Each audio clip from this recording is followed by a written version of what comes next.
રક્ષાબંધનનો તહેવાર હતો. અંજલિને 2 ભાઈઓ હતા. મોટો ભાઈ રાજીવ જે પૈસે ટકે અમીર હતો અને નાનો ભાઈ સુમિત જે મિડલ ક્લાસ એક નોકરી કરતો હતો. રક્ષાબંધનની સવારે અંજલિ મોટા ભાઈ રાજીવના ઘરે સરપ્રાઈઝ આપવા પહોંચી ગઈ. પરંતુ ત્યાં તેણે જોયું કે આખો પરિવાર, રાજીવ, ભાભી, બાળકો બધા ફરવા ચાલ્યા ગયા.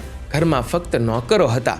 ભાભીએ ફોન પર કહ્યું કે અંજલિ દીદી, સોરી, અમે લોકો ફરવા નીકળી ગયા છીએ, પરંતુ તમે ચિંતા ન કરો, તમે નોકરને રાખડી આપી દો અને અમે તમારા માટે ગિફ્ટ્સ પણ રાખી દીધી છે, તમે લઈ લેજો, તમે ચિંતા ન કરતા, અમે ઘરે આવીશું એટલે તમારી રાખડી જરૂર રાજીવને બાંધી દઈશું. આ સાંભળીને અંજલિને ઘણું દુઃખ થયું. અંજલિના પતિએ કહ્યું, તું ઉદાસ ન થા, આપણે નાના ભાઈ સુમિત પાસે જઈએ. બંને જણા નાના ભાઈ સુમિતના ઘરે ગયા. દરવાજો ખોલ્યો અને સુમિત જાણે બહેનની રાહ જોઈને જ બેઠો હતો. ખુશીથી ઝૂમી ઉઠ્યો અને કહ્યું, બહેન, તું આવી ગઈ. તેનું ઘર સાદું હતું, પણ ઘરનું વાતાવરણ પ્રેમથી ઝળહળતું હતું.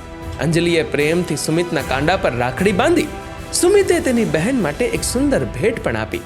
આ ભેટ બહુ મોંઘી નહોતી, પણ તે પૂરા હૃદયથી આપવામાં આવી હતી. બંને એકબીજાને ગળે મળ્યા. અંજલિએ કહ્યું કે આજે મને ખબર પડી કે સાચો પ્રેમ દેખાડાથી નહીં પણ હૃદયના ઊંડાણમાંથી આવે છે.